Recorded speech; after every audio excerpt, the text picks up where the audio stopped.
कल्पनीय राजस्थान के जो पुरातात्विक स्थल है उसके बारे में, जो दिशा के जो क्वेश्चन आए हुए थे उसके बारे में पढ़ा था। अब जो एग्ज़ाम नज़दीक है EORO वाला, तो उसका हम रिवीजन करेंगे। और ये जो बुक है वो सिरेमिक क्लासेज है, विकास सर की है, तो उसी बुक को हम यूट्यूब पे पढ़ने का थोड़ा प्रयास करेंगे। धीमे धीमे पढ़ेंगे तो अपना जो रिवीजन भी हो जाएगा और अपन इसको अच्छे से देख सकते हैं। तो बेसिकली सबसे पहले तो ये देखना पड़ेगा कि जो EORO वाला एग्ज़ाम है, रेवेन्यू ऑफिसर और एग्जीक्यूटिव ऑफिसर, उसका जो भाग पे का सिलेबस है वो क्या क्या है। तो एक नगर पालिका एक्ट है, उसके अंदर 2009 का, उसमें ये इतने अध्याय है जिसमें नगर पालिकाओं का गठन, शासन, कार्य संचालन, वार्ड समिति, नगर पालिका संपत्ति, वित्त, निधि, राजस्व, विकास, नगर योजना, शक्ति, अपराध, कोई बात, अभियोजन और नियंत्रण। उसके बाद ये 3 नियम है राजस्थान नगर पालिका क्रय और अनुबंध का, किस तरह से वो अपना कार्य संचालन करती है, उसकी जो समितियाँ होती है उसकी शक्तियाँ क्या क्या होती है, जैसे वित्त समिति है या और समिति, उसके कर्तव्य क्या क्या है और काम करने के नियम क्या क्या है। उसके बाद ये 8 योजनाएं हैं। स्वच्छ भारत मिशन, शहरी इंदिरा रसोई योजना, नाम चेंज हो चुका है इसका भी, प्रधानमंत्री आवास शहरी, इंदिरा गांधी शहरी रोजगार गारंटी योजना, इसका भी नाम चेंज हो चुका है, अमृत मिशन, हज योजना, राष्ट्रीय शहरी आजीविका mission, Indira Gandhi credit card योजना। तो इनके बारे में अपने थोड़ा देखेंगे। तो सबसे पहले एक्ट है, उसके बारे में थोड़ा अपन देखते हैं। देखो, एक्ट के अंदर टोटल अध्याय हैं 17। कितने अध्याय हैं? 17 अध्याय हैं। अनुसूचियाँ हैं 6 और धाराएँ हैं 344। यदि ये भी प्रश्न आ सकता है कि नगर पालिका एक्ट 2009 में कुल कितने अध्याय हैं, तो 17, अनुसूचियाँ 6 और धाराएँ 344। इसको भी अपने को याद रखना ज़रूरी है। तो उसके बाद देखिए कि इस एक्ट को राज्यपाल की अनुमति कब मिली, तो ये क्वेश्चन तो बनता ही है। 11 सितंबर 2009, 11 सितंबर 2009 को राज्यपाल की अनुमति मिलती है और 15 सितंबर को छावनी क्षेत्रों को छोड़ के, जो छावनी क्षेत्र 12वीं के लिए जो क्षेत्र होते हैं उनको छोड़ के संपूर्ण राजस्थान में ये लागू हो गया। तो अनुमति कब मिली सा? 11 सितंबर। लागू कब हुआ? 15। कहाँ लागू हुआ? पूरे राजस्थान में। किसको छोड़कर? तो छावनी को छोड़कर। ये ऐसे अपने को याद रहना चाहिए, तब जाके अपने इसका एग्ज़ाम नज़दीकी है तो तब जाकर अपन थोड़ा टक्कर में आएंगे एग्ज़ाम के। अब इसमें अपने 17 अध्याय में से पढ़ने कौन कौन से हैं, तो ये अध्याय पढ़ने अपने को। अध्याय 2 में क्या है, तो नगर पालिका का गठन, किस तरह से नगर पालिका बनती है और वो अपना शासन किस तरह से चलाती है, कौन कौन सी प्रोसेस से नगर पालिका गठन होता है, राज्य सरकार का उसमें क्या योगदान रहता है और कलेक्टर का क्या योगदान रहता है, ये सारी चीज़ें पढ़ने के बाद, और वो शासन किस तरह से करती है। फिर अध्याय 3, कार्य का संचालन, वार्ड समिति, नगर पालिका अपने कार्य का संचालन किस तरह से करती है, उसकी वार्ड समिति कैसे बनती है, वार्ड समिति के क्या क्या कर्तव्य हैं, वार्ड समिति के काम क्या क्या, वो सारी चीज़ें बताएंगे। तो धारा 3 से 50 तक तो किसमें? नगर पालिका का गठन और शासन। और अध्याय 3 है, उसके अंदर कार्य संचालन, वार्ड समिति, 51 से 66 तक धाराएँ हैं। उसके बाद है नगर पालिका की संपत्ति, अध्याय 4 के अंदर नगर पालिका की कौन कौन सी संपत्ति होती है, क्या क्या उसका रख रखाव, वो सब धारा 4 के अंदर। धारा 5 है 5, तो 5 वित्त के अंदर है और निधि, नगर पालिका का वित्त और नगर पालिका की निधि, ये धारा 76 से 89 के तक। तो 5 में हो गया वित्त, 4 में हो गया संपत्ति, संपत्ति का यहाँ हो गया एसेट, और वित्त जो नगर पालिका को चाहिए। और धारा 7 के अंदर है राजस्व, उसकी आय कैसे होती है, उसका राजस्व कैसे बढ़ता है, वो 101 से 140 तक है। धारा अध्याय 11 है, उसके अंदर नगरीय विकास और नगरीय योजना, ये 159 से 199 तक। और उसके बाद है अध्याय 12, उसकी शक्तियाँ और अपराध, धारा 200 से 297, अध्याय 13 के अंदर अभियोजन, वाद आदि 298 से 308, और अध्याय 14 है वो नियंत्रण 309 से 327। ये अपने को विशेष तौर से पढ़ना पड़ेगा कि उसके अंदर उसकी क्या क्या शक्तियाँ, किस तरह से वो अपने को मतलब कि जो एक्ट है उसका मूल क्या है, अपने हिसाब से, अपने उसके हिसाब से वो अपने को पढ़ना पड़ेगा। तो देखिए अभी तक अपने क्या पढ़ा, तो साहब राजस्थान नगर पालिका एक्ट कब लागू हुआ, तो साहब 2009 में। कब लागू हुआ, तो 2009 में। 2 सेकंड रुकिए। हाँ, तो अपने को कौन कौन से अध्याय पढ़ने हैं, अध्याय 2, अध्याय 3, अध्याय 4, 5, 7, 11, 12, 13, 14। तो दूसरे अध्याय में क्या है, नगर पालिका का गठन और शासन, उसके बाद कार्य संचालन वार्ड समिति, उसके बाद नगर पालिका की संपत्ति, फिर नगर पालिका का वित्त और नगर पालिका की निधि, नगर पालिका राजस्व, नगरीय विकास और नगरीय योजना, नगर पालिका की शक्तियाँ, अपराध, अभियोजन, वाद विवाद, नियंत्रण। उसके बाद अपने को 6 अनुसूचियाँ हैं, वो अपने को पढ़नी है। तो देखिए धारा 108 के अंदर एक पहली अनुसूची है धारा 108 का कर अधिरोपित करने की प्रारंभिक प्रक्रिया। नगर पालिका किसी पर कर कैसे अधिरोपित करता है, उसकी जो प्रक्रिया है वो धारा 108 के अंदर है।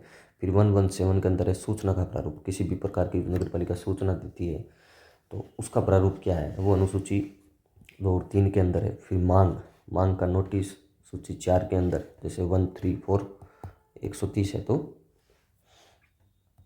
1 और 3 कितने हो गए, 4। तो 4 में क्या है, मांग का नोटिस।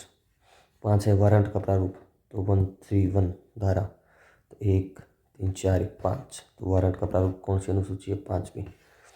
और फिर कुर्क संपत्ति तालिका नोटिस का प्रारूप ये 6 है।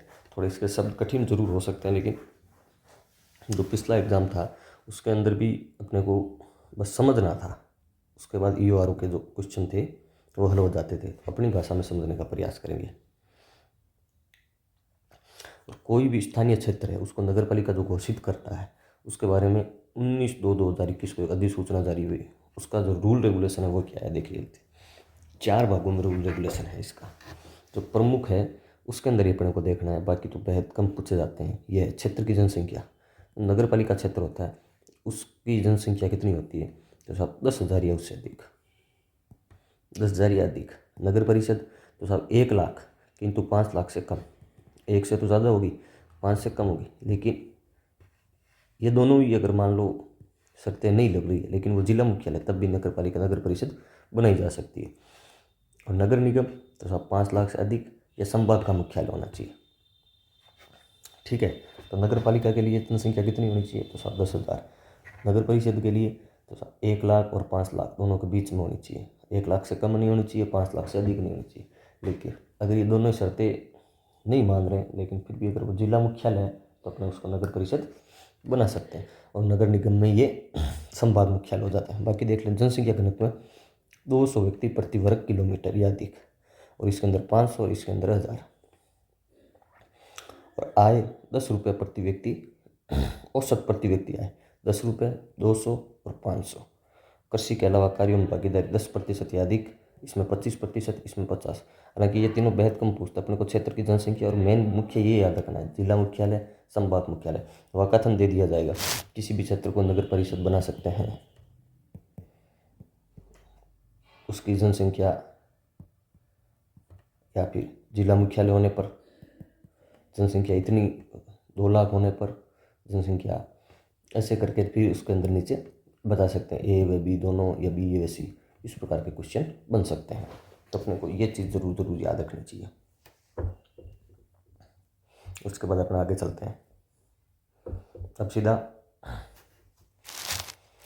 नगर पालिका का गठन और शासन कौन से अध्याय में है, तो ये अध्याय संख्या 2।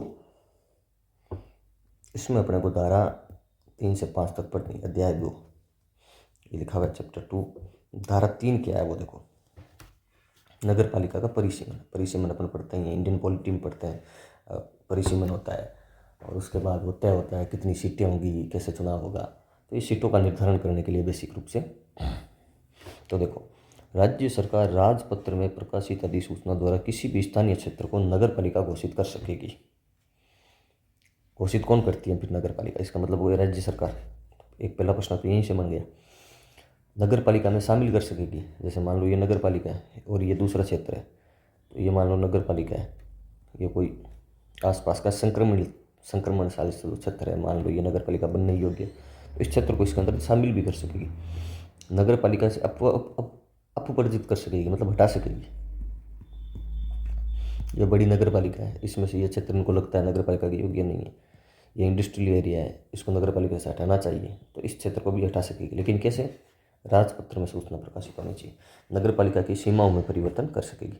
चार चीज़ें ये कर सकेगी। कौन कौन सी? किसी नगर पालिका को घोषणा करनी हो तो नगर पालिका घोषित कर सकेगी, एक क्षेत्र को शामिल कर सकेगी, अपवर्जित कर सकेगी,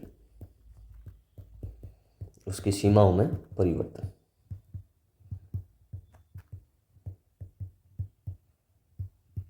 ये चार अधिकार इनको उनके पास है। और अब देखिए, यदि कोई भी स्थानीय क्षेत्र नगर पालिका घोषित किया जाए या नगर पालिका में शामिल किया जाए, पहली शर्त क्या है? या तो नगर पालिका किसी क्षेत्र को बनाया जाए, ये नगर पालिका बना दी, या इसके अंदर शामिल किया जाए, या स्थानीय क्षेत्र नगर पालिका से अपवर्जित कर दिया जाए, या स्थानीय जो कुछ क्षेत्र इसको बाहर हटा दिया नगर पालिका से। किसी भी अधिक नगर पालिका की सीमाओं को किसी दूसरी नगर पालिका में शामिल करके या एक नगर पालिका को इससे अधिक नगर पालिका में विभाजित करके परिवर्तित किया जाए। एक तो किसी एक नगर पालिका है उसको दूसरी नगर पालिका में शामिल कर लिया, या फिर एक नगर पालिका को अधिक नगर पालिका में विभाजित करके परिवर्तित कर दिया। ये मान लो ये नगर पालिका है, एक तो दूसरी नगर पालिका को हटा दिया, मतलब इसमें शामिल कर दिया, सॉरी। और दूसरी बात है कि एक नगर पालिका को एक या अधिक भागों में विभाजित कर दिया। एक नगर पालिका उनको लगा बड़ी, तो ये दो भागों में विभाजित कर दिया। या कोई भी स्थानीय क्षेत्र कोई नगर पालिका नहीं रहे, या फिर कोई स्थानीय क्षेत्र है उसको कहे भाई ये कोई नगर पालिका नहीं है, तो उस कंडीशन में क्या क्या होंगे? तो ए वाली कंडीशन में क्या होगा? स्थानीय क्षेत्र नगर पालिका को घोषित किया जाए या नगर पालिका में शामिल किया जाए, तो वहाँ सदस्यों का निर्वाचन नियत दिवस से 6 माह के भीतर भीतर करवाया जाएगा। नियत दिवस से 6 माह के भीतर भीतर। कब? जब कोई स्थानीय क्षेत्र को नगर पालिका घोषित कर दिया जाए अथवा नगर पालिका में शामिल कर लिया जाए, तो उस क्षेत्र का जो चुनाव है, उस क्षेत्र के सदस्यों का चुनाव वो 6 माह के भीतर भीतर होगा। और अपवर्जित, मान लो हटा दिया नगर पालिका से, इस क्षेत्र को हटा दिया, तो वो सदस्य भी हटा दिए जाएंगे। सामान्य सी बात है, वो नगर पालिका ही नहीं रही तो उसके सदस्य भी नगर पालिका कैसे रहेंगे? वो उस क्षेत्र के सारे सदस्य हटा दिए जाएंगे। लेकिन अगर शामिल किया गया है, नया क्षेत्र है, तो 6 माह के भीतर भीतर चुनाव होगा।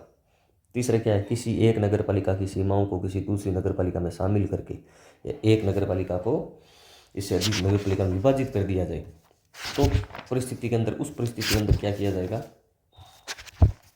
तो उस परिस्थिति के अंदर ये किया जाएगा कि यदि किसी नगर पालिका को दूसरी नगर पालिका में शामिल किया जाता है, तो अवधि समाप्ति तक मिलाई गई नगर पालिका के अध्यक्ष, उपाध्यक्ष, सदस्य उस नगर पालिका के सदस्य समझे जाएंगे। इसको अपने थोड़ा समझते हैं। देखो, जैसे मान लो ये नगर पालिका है, ठीक है, और एक ये नगर पालिका है। ये नगर पालिका ए है, ये नगर पालिका बी है, ठीक है।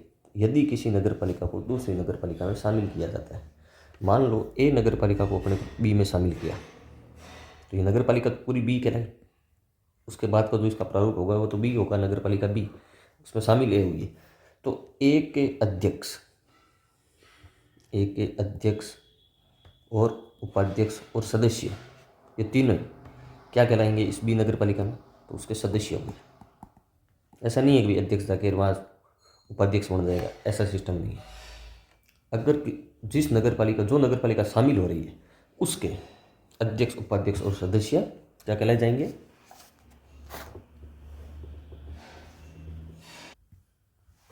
तो इसमें पहली टर्म अपने देखी कि भाई यदि किसी नगर पालिका को दूसरी नगर पालिका में शामिल किया जाता है तो अवधि समाप्ति तक मिलाई गई नगर पालिका के अध्यक्ष, उपाध्यक्ष और सदस्य उस नगर पालिका के क्या समझे जाएंगे? सदस्य। और दूसरा, कोई नगर पालिका 2 या 2 से अधिक भागों में विभाजित की गई है तो वह नवगठित नगर पालिकाओं के क्षेत्र का प्रतिनिधित्व करने वाले सदस्य, तो वहाँ जो नई नगर पालिका जहाँ गठित की गई है, ऐसे उस क्षेत्र के सदस्य ऐसी नवीन नगर पालिकाओं के सदस्य समझे जाएंगे। जैसे मान लो ये नगर पालिका ए है और इससे हटाकर ये बी नगर पालिका बनाई गई है, इसमें जो सदस्य हैं उस बी नगर पालिका के सदस्य समझे जाएंगे। ए वाले तो उसके अंदर रहेंगे क्योंकि विभाजित बी हुई है, तो इस क्षेत्र के जो जननेता है, अपना जो प्रतिनिधित्व करते हैं, तो वो उसके सदस्य हो जाएंगे। और डी तो वही है, कोई भी स्थानीय क्षेत्र नगर पालिका ना रहे तो नगर पालिका को विघटित कर दिया जाएगा। तो ये परिसीमन इस तरह से, ये जो धारा 3 है वो चल रही है। तो अगर धारा का प्रश्न आएगा तब तो सीधा सीधा आएगा भाई परिसीमन कौन सी धारा में, और इसके अंदर से क्वेश्चन आएगा तो ये है। अब देखिए, उपयुक्त प्रकार से गठित नगर पालिकाओं का यह कर्तव्य होगा कि वो अपने खर्चे पर, स्वयं के खर्चे पर कलेक्टर, डीएम या उसके द्वारा प्राधिकृत अधिकारी द्वारा नगर पालिका की सीमाओं, सीमा चिन्ह आदि का अनुमोदन करेगा। अगर मान लो कोई नगर पालिका नहीं बन गई है, ठीक है, कोई नगर पालिका नहीं बनी है, तो उस नगर पालिका का यह कर्तव्य होगा कि वो साहब कलेक्टर साहब को कहे, डीएम साहब आप आओ और ये नगर पालिका की सीमा बताओ, कहाँ से कहाँ तक ये नगर पालिका है हमारी, सीमाओं का चिन्ह क्या है वो करके जाओ। डीएम साहब ने कहा कि साहब मैं तो नहीं आ सकता, मैं एडीएम को भेज रहा हूँ, तो उसके द्वारा प्राधिकृत, लेकिन उसका जो खर्चा लगेगा वो कौन वहन करेगा? तो आ सकता है भी सीमा चिन्ह आदि के लिए खर्चा वहन कौन करेगा? नगर पालिका की सीमा आदि के लिए नगर पालिका अगर ये क्वेश्चन आ गया कि नवगठित नगर पालिका की सीमाओं, सीमा चिन्ह आदि का खर्च कौन वहन करता है, तो ऑप्शन में आ गया साहब राज्य सरकार, नगर पालिका, जिला कलेक्टर, इनमें से कोई नहीं। तो उसका आंसर होगा नगर पालिका। ये अपने को विशेष तौर से ध्यान रखना पड़ेगा। ऐसे क्वेश्चन पूछे जाते हैं जो हमको परेशान डाल सकते हैं, ठीक है। अब क्या है, तो अब ऐसा, यदि कोई क्षेत्र नगर पालिका न रहे, मतलब कोई क्षेत्र नगर पालिका नहीं रहा, तो उस क्षेत्र के किसी अन्य स्थानीय प्राधिकर्ता वाले क्षेत्र में शामिल कर लिया जाए तो नगर पालिका निधि, अन्य संपत्ति उस स्थानीय प्राधिकारी की अधिकारिता में शामिल हो जाएगी।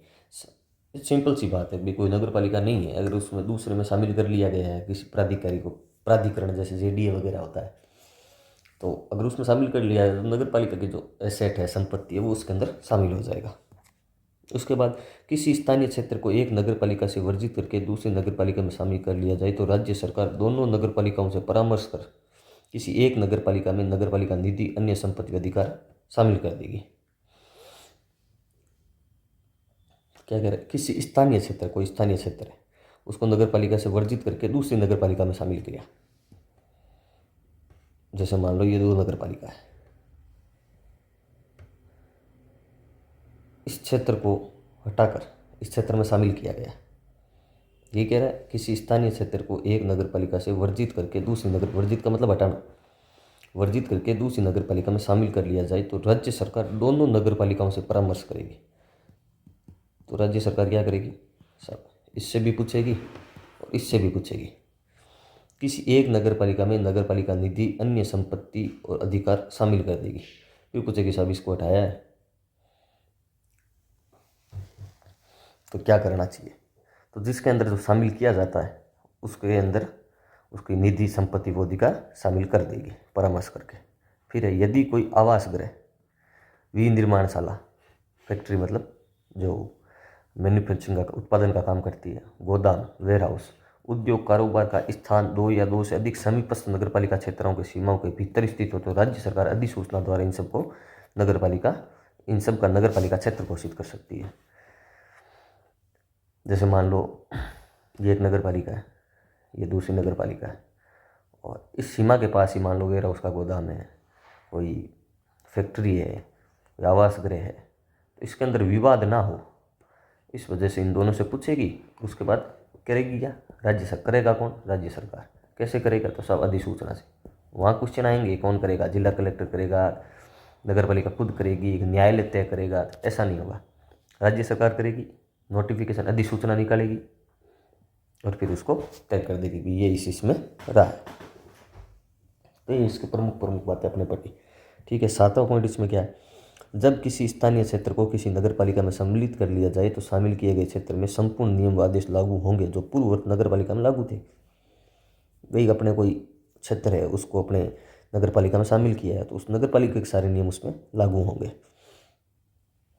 8वां क्या है, जब किसी गांव का कोई क्षेत्र नगर पालिका बना दिया जाए या गांव का कोई क्षेत्र अपवर्जित करके किसी नगर पालिका में शामिल कर लिया जाए, उस क्षेत्र के लिए निम्नलिखित परिणाम होंगे।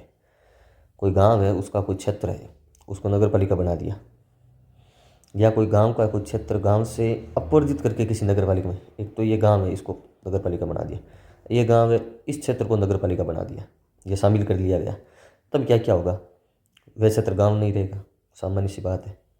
भी क्या है, पंचायत काम करना बंद, भी गांव हटा ही दिया, नगर पालिका में शामिल ही हो गए तो फिर पंचायत कैसे काम करेगी, पंचायत काम करना बंद कर देगी। घोषित नगर पालिका के सरपंच, उप सरपंच व पंचों को क्रम से अध्यक्ष, उपाध्यक्ष, सदस्य समझे जाएंगे। बड़ी बात है कि भाई एक गांव के सरपंच, उप सरपंच और सदस्य तीनों होते हैं। अगर उस गांव को नगर पालिका बना दिया तो सरपंच क्या बन जाएगा, अध्यक्ष, और उप सरपंच, उपाध्यक्ष, सदस्य रहेंगे। शामिल किए गए क्षेत्र के सरपंच, उप सरपंच, पंचों को अतिरिक्त सदस्य शामिल किया जाएगा। अगर कोई नगर पालिका है, उस गांव को पूरे उस नगर पालिका में शामिल किया गया, एक तो नगर पालिका गाँव को नगर पालिका बनाया, नई नगर पालिका निर्माण किया, तब तो अध्यक्ष सरपंच बनेगा, लेकिन यहाँ पहले से अध्यक्ष है, इस गांव को शामिल किया, तो इसके जो सरपंच, उप सरपंच और सदस्य होंगे वो सारे क्या होंगे, वो सारे सदस्य होंगे। नगर पालिका उस क्षेत्र में कर उद्घृत कर सकेगी, मतलब कर लगा सकेगी, क्योंकि नगर पालिका क्षेत्र, उसके पास पावर है तो कर लगा सकेगी। और गांव की संपूर्ण जो एसेट है, संपत्ति, लाइबिलिटीज, जो देनदारियाँ हैं, उस नगर पालिका की हो जाएगी, क्योंकि वो नगर पालिका में शामिल हो गया तो उसके सारे एसेट भी उसी के होंगे और देनदारियाँ भी उसी की होगी। ऐसा क्षेत्र राजस्थान पंचायती राज अधिनियम 1954 के अधीन नहीं रहेगा। जब पंचायती नहीं रही तो वो नियम कैसे लागू होगा। तो इसके अंदर ये बड़ी बात है, बाकी तो एकदम सामान्य सी बात है। बड़ी बात क्या है, देखो इसको थोड़ा अपने समझने का प्रयास करेंगे।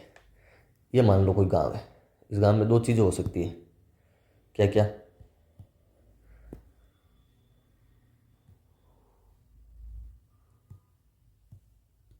क्या क्या हो सकती है, दो चीज़ें। एक तो साहब इस एंटायर मतलब पूरे गांव को नगर पालिका बना दिया, पूरे गांव को नगर पालिका बना दिया। एक या नगर पालिका पहले से बनी हुई थी, उसके अंदर इस गांव को शामिल कर दिया गया। तो जब नई नगर पालिका बनाएंगे तब सरपंच तो बन जाएगा अध्यक्ष, और वो जो नगर पालिका है उसके अंदर गांव को शामिल कर लिया तो सरपंच वगैरह क्या हो जाएंगे, सदस्य। यही बात है। बाकी वो ग्राम पंचायत नहीं रहेगी, ये भी बात है। वो अधिनियम 1994 के तहत काम नहीं करेगी, ये भी बात है। कर अधिरोपित कर सकती है तो सब कर सकती है, ये सारी चीज़ें उसके अंदर है। बाकी इतना कोई विशेष नहीं है। तो यह धारा 3 अपने पढ़ी। अब अपन धारा 4 की ओर।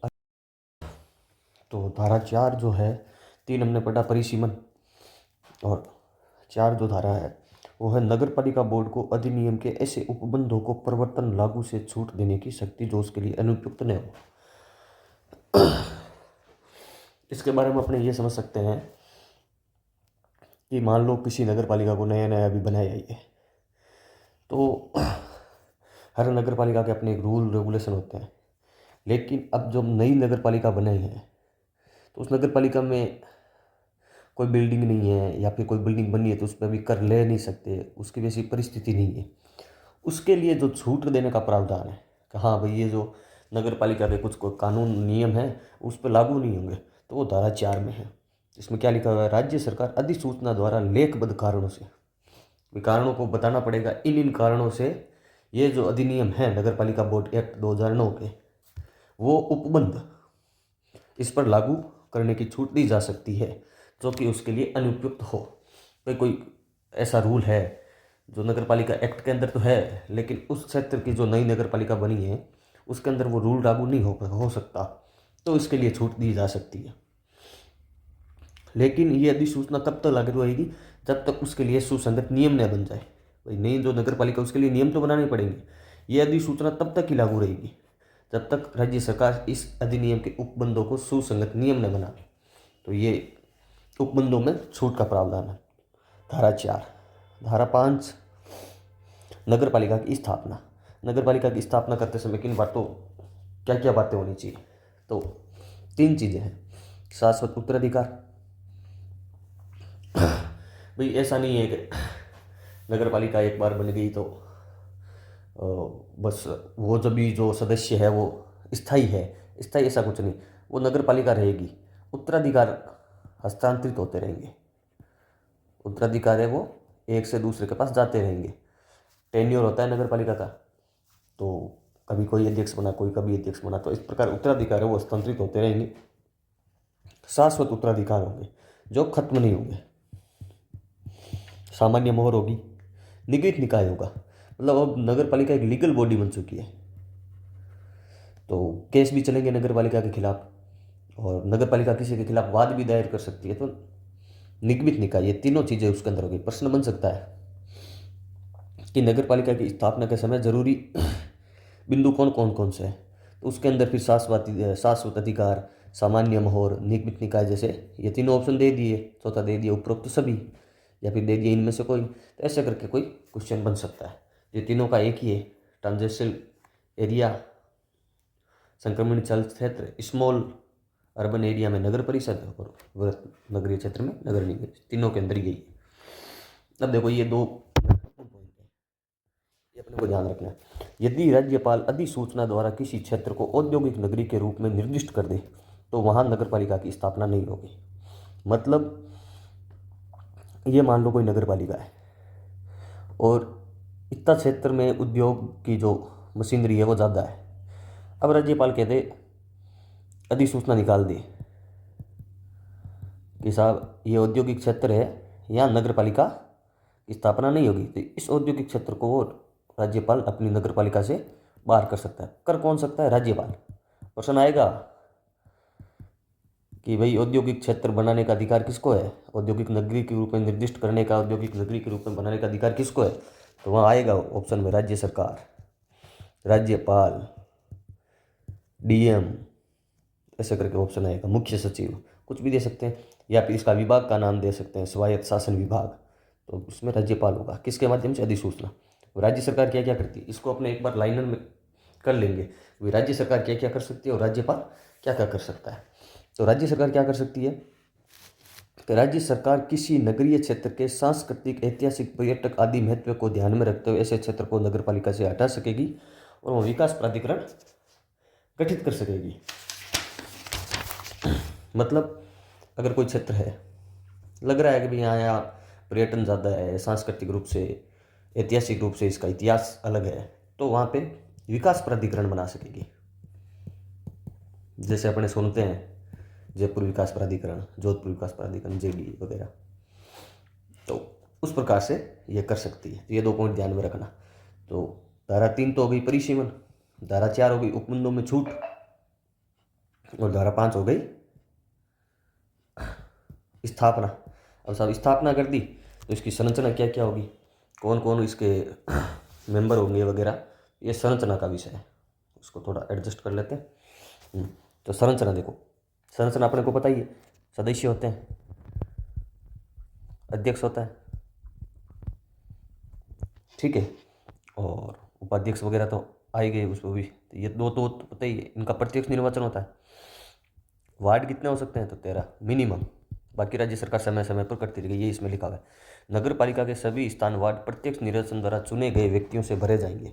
वार्डों की संख्या 13 से कम नहीं होगी, हुआ है कम नहीं होगी, तथा समय समय पर राज्य सरकार नियत करेगी। 13 से तो कम होगी ही नहीं, लेकिन समय समय पर राज्य सरकार बताएगी कि इतने वार्ड होने चाहिए। और जो नगर परिषद है, नगर निगम है और नगर पालिका बोर्ड है, तो इसके अंदर प्रतिनिधित्व किसका रहेगा? तो एमएलए तो तीनों में रहेगा, अपने को ध्यान रखना है। 3 अपने बॉडी पढ़ रहे हैं इसके अंदर एक्ट में। नगर पालिका में रहेगा, नगर परिषद में रहेगा और नगर निगम में रहेगा। एमपी चूंकि बड़ा होता है तो वो 2 में, नगर परिषद और नगर निगम। अब मनोनीत सदस्य कितना हो सकते हैं, तो 6, 8, 12। आप इतना ध्यान रखना, 6, 8 और 12। नगर पालिका में 6, परिषद में 8 और नगर निगम में 12। ये इसके मनोनीत सदस्य रहेंगे। ये बड़ी इंपॉर्टेंट चीज़ है, ये सारी इंपॉर्टेंट है, इसमें से क्वेश्चन बन सकता है। देखो, मतदान का अधिकार किस किस को होता है? एमएलए को होता है, कसाब होता है। सदस्य को तो प्रत्यक्ष जो सदस्य चुनते हैं होता है। एमपी को भी होता है, क्या होता है? और किसको नहीं होता, तो मनोनीत सदस्य। जो राज्य सरकार मनोनीत करती है वो वोटिंग राइट उनके पास नहीं होता है। वो एक तरह का उनको बस ठीक है, वो क्योंकि उस पार्टी के कार्यकर्ता होता है तो वो नगर पालिका सदस्य बना सकती है, लेकिन वोटिंग राइट उसको नहीं होता। देखो, इसमें लिखा हुआ है मनोनीत सदस्य को मतदान का अधिकार नहीं होगा। एमएलए को होगा, एमपी को भी होगा, इसको नहीं होगा। मनोनीत सदस्यों पर धारा 24 और 25 के 35 के उपबंध लागू होंगे। 24 और 35 आगे अपने जब धारा पढ़ेंगे तो इसको पढ़ेंगे। ठीक है, राज्य सरकार मनोनीत सदस्यों को कभी भी हटा सकती है, लेकिन जनरली जब सरकार बनती है तो आपने देखा ही होगा ज़्यादातर मनोनीत सदस्यों को इस्तीफे दे देते हैं। उनको पता है सरकार आई है तो निश्चित तौर से अपने को हटाएगी। मनोनीत सदस्यों में से एक दिव्यांग व्यक्ति शामिल होगा, बड़ी बात है। तो मनोनीत सदस्य होंगे उनमें एक व्यक्ति कौन होगा, तो सब दिव्यांग होगा। मतलब मनोनीत सदस्य कितने बनाए जाते हैं, 6, 8 और 12। तो इन 6 लोगों में से एक तो दिव्यांग होगा ही होगा। ठीक है, तो एमपी और एमएलए इस अधिनियम के किसी भी निर्हरता कार्यवाही के अधीन नहीं होंगे। इसका मतलब हो गया कि एमपी और एमएलए पे जो कानून लगता है अपना, जो देख अपने सुना होगा जनप्रतिनिधित्व 1951, उसके रूल रेगुलेशन लगते हैं। नगर पालिका एक्ट 2009 के या नगर पालिका जो कानून है या फिर सदस्य के लिए जो निर्हरताएँ, नगर पालिका के जो मेंबर है उसके लिए जो निर्हरताएँ होती है, जो आवश्यक योग्यता होती है कि वो बैठक में इतने समय भाग लेगा या छुट्टी के लिए अवकाश के लिए वो परमिशन लेनी पड़ेगी, तो इस प्रकार के कोई भी नियम एमपी और एमएलए पे लागू नहीं होंगे। वो सदस्य पे होंगे, अध्यक्ष पे होंगे, मनोनीत सदस्य पे भी होंगे, लेकिन एमपी और एमएलए पे लागू नहीं होंगे। तो ये बड़ी बात अपने देखिए। अभी अपन संरचना पढ़ रहे हैं, ठीक है ना, धारा 6 के अंदर संरचना। और उसके बाद क्या लिखा हुआ है कि नगर पालिका की स्थापना के पश्चात प्रत्येक जनगणना पूर्ण होने पर राज्य सरकार राजपत्र में अधिसूचना द्वारा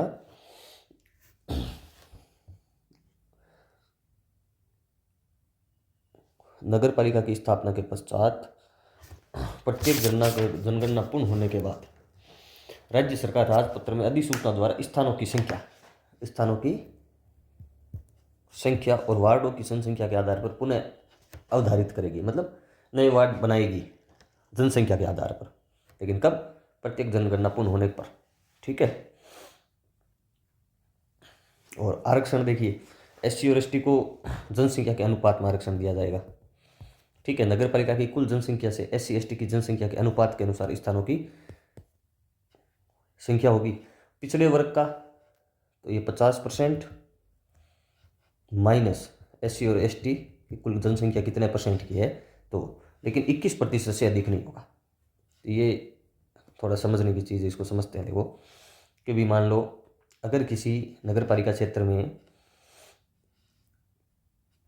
35% एससी और एसटी की जनसंख्या है, ठीक है, तो इसमें क्या लिखा हुआ है, पिछड़े वर्गों का स्थान कितना होगा, तो सब 50%, इसकी जनसंख्या हो गई 35, तो ये इसमें से घटाया तो 15% आ गया। तो 15% स्थान है वो पिछड़े वर्ग के लिए होंगे। समझ में आई बात? तो ये उसका रूल रेगुलेशन है, लेकिन ये 21 से ज़्यादा नहीं हो सकते। लेकिन ये 21 से, मान लो ये संख्या 25% हो गई, एससी और एसटी की जनसंख्या कुल मिला के 25% है, और 50% ये फॉर्मूला अगर ये है तो इससे तो 25% आ गए पिछड़े वर्गों के लिए आरक्षित स्थान, लेकिन इतने नहीं होंगे। अधिकतम कितने हो सकते हैं, 21%। ठीक है, जहाँ एससी और एसटी की शामिल जनसंख्या का प्रतिशत यदि 70% से अधिक नहीं है तो वहाँ एक स्थान पिछड़े वर्ग के लिए आरक्षित होगा। ठीक है, यहाँ पे पिछड़े वर्ग है,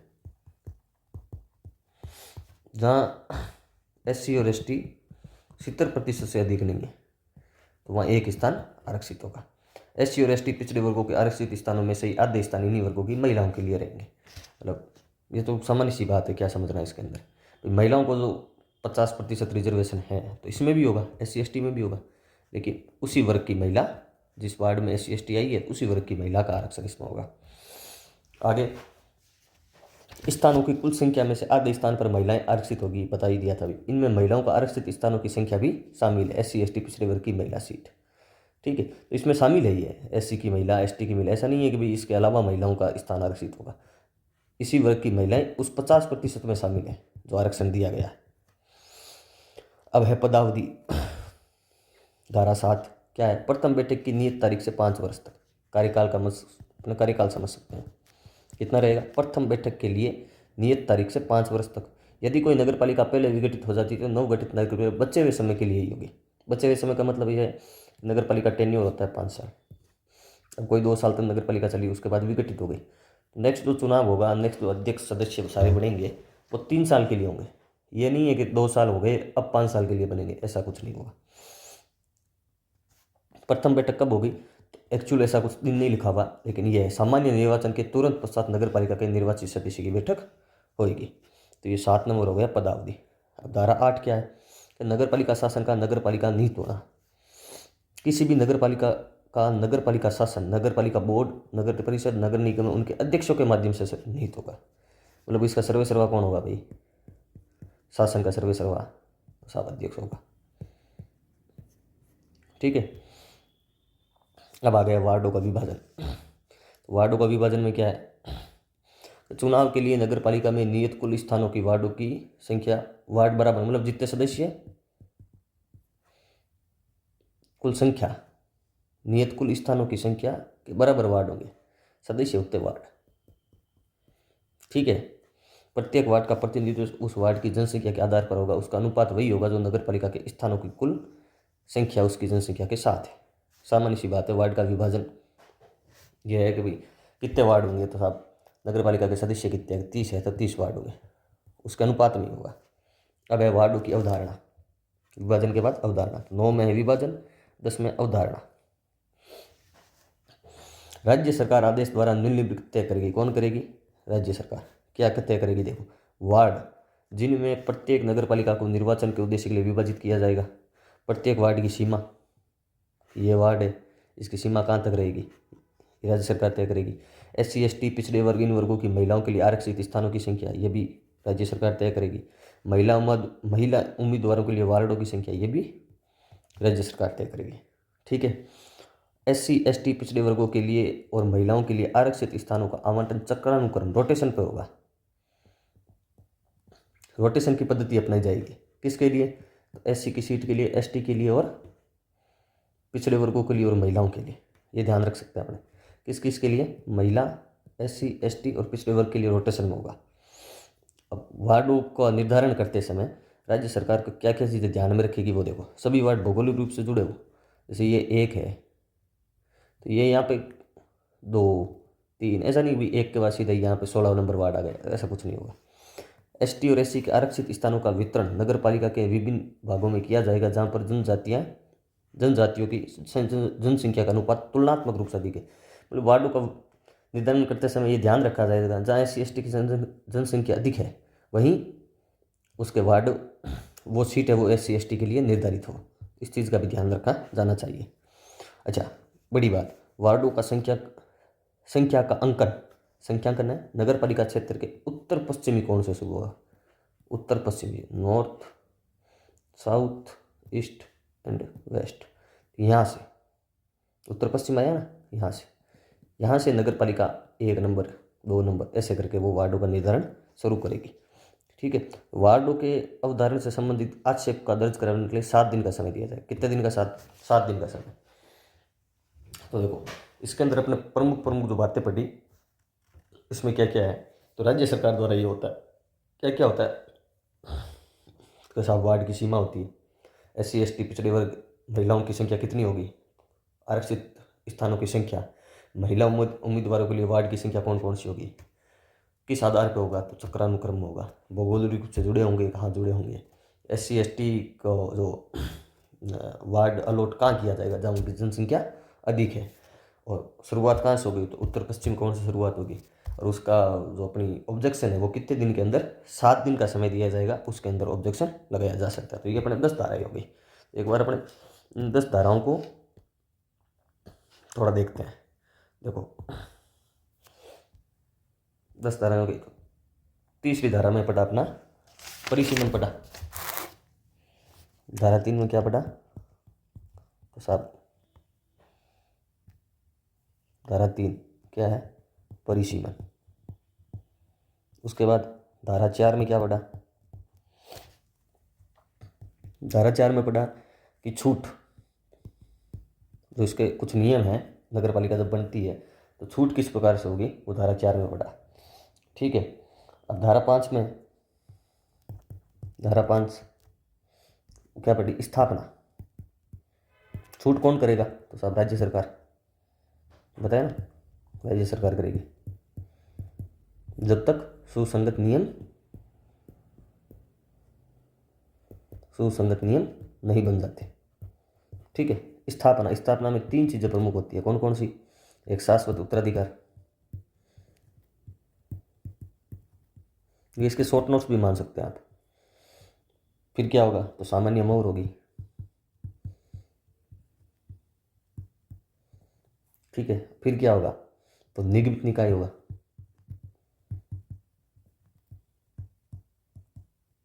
ठीक है, ये सब पढ़ा। उसके बाद इसके अंदर अपने 2 नोट दिए थे। कौन कौन से, एक तो था राज्यपाल क्या बना सकता है, नगर पालिका से हटा सकता है किसको, औद्योगिक नगरी को। यहाँ औद्योगिक नगरी लिख लेंगे, अपने को याद आ जाएगा भी औद्योगिक नगरी को नगर पालिका से हटा सकता है। उसके बाद राज्य सरकार ये क्या कर सकती है भाई, तो ये जो सांस्कृतिक रूप से वो है, विकास प्राधिकरण बना सकती है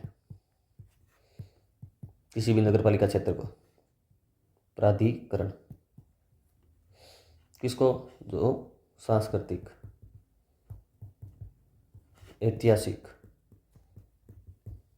और पर्यटन दृष्टि से जो मजबूत होता है, या पर्यटन दृष्टि से वो ज़्यादा है, तो उसको बना सकती है।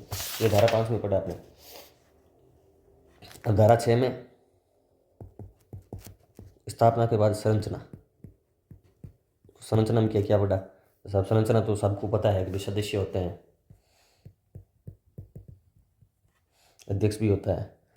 मेन जो बात इसमें पढ़ी थी, MLA किसका होता है, 3 में, MP तो 2 में।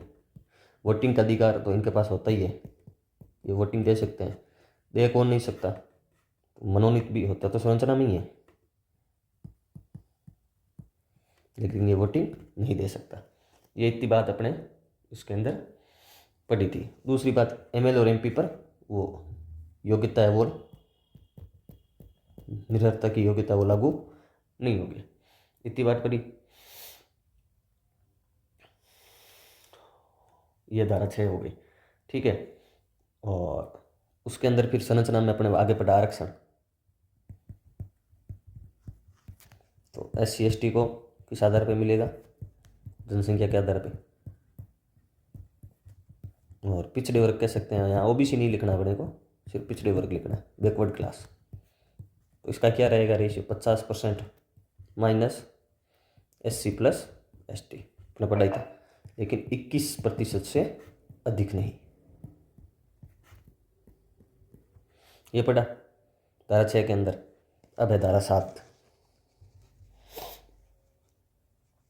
धारा 7 के अंदर पदावधि, कार्यकाल बन सकते हैं, या पदावधि कुछ भी अपन कह सकते हैं उसको।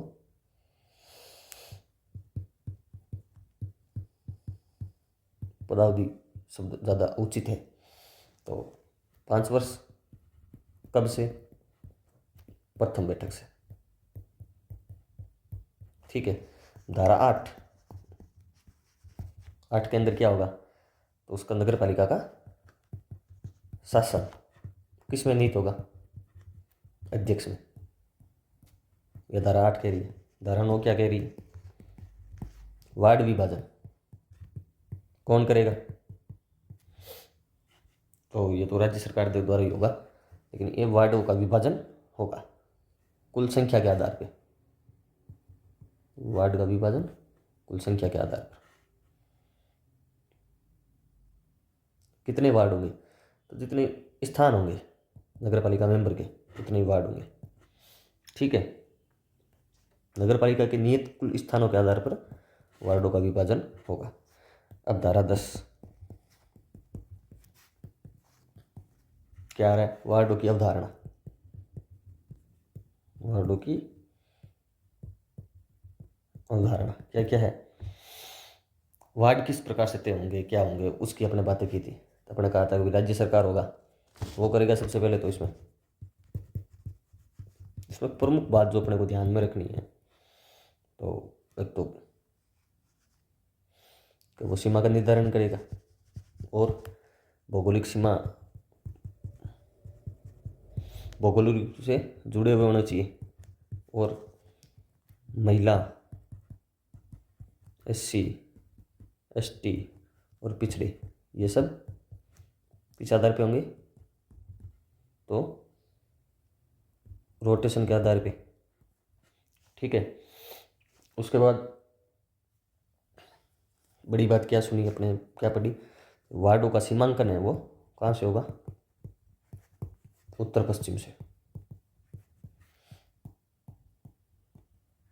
ठीक है, उत्तर पश्चिम कोण से शुरू होगा, ये पढ़ा। और अगर मान लो कोई समस्या है तो कितने दिन के भीतर भीतर सुनवाई हो सकेगी? 7 डेज के भीतर भीतर आपको मतलब ऑब्जेक्शन देना पड़ेगा। ठीक है,